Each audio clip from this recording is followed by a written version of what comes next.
Thomas Gaillet, bonjour. Bonjour. Alors, est-ce que les mensonges mènent systématiquement à la perte de ceux qui les prononcent?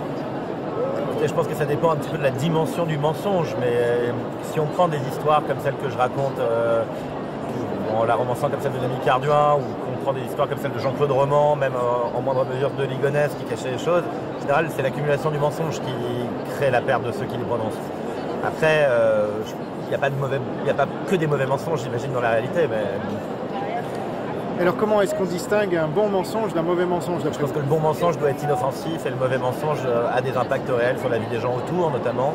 Et je pense que le mensonge n'a pas qu'un impact négatif, oui, sur sa vie à soi. Ça peut avoir un impact assez négatif sur tous les gens qui nous entourent, parce que déjà il y a une question de confiance qui est trahie. Et puis après, le mensonge cherche souvent des intérêts personnels, donc au détriment de ceux des autres. Alors est-ce qu'on peut construire sa vie sur autre chose que la vérité?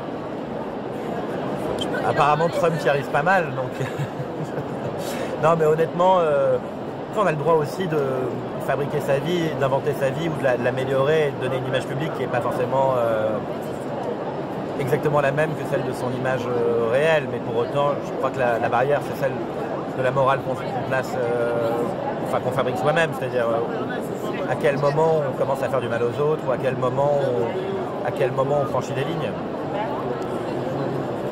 Les grands entrepreneurs comme Steve Jobs, par exemple, disaient qu'ils créaient la réalité. Donc c'est en fait un mensonge qui devient la réalité.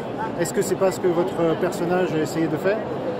D'une certaine manière, en tout cas, je pense qu'elle a essayé d'habiller le vide et de se créer un personnage qui correspondait mieux à ce qu'elle avait envie d'être. Et ce qu'elle avait envie d'être, je pense que c'est quelque chose et qu'elle se sentait rien. Et je pense qu'il y a de ça, mais dans le film sur Dylan, là, il y a ça aussi récemment avec un moment Chalamet qui joue Dylan et qui dit on est qui on veut être, quoi. Et d'une certaine manière, je pense que c'est pas complètement faux. Le problème, encore une fois, c'est quand ça commence à impacter les autres et quand ça commence à avoir des impacts négatifs sur le monde ou les autres. Thomas Gaillet, merci. Je vous en prie, merci à vous.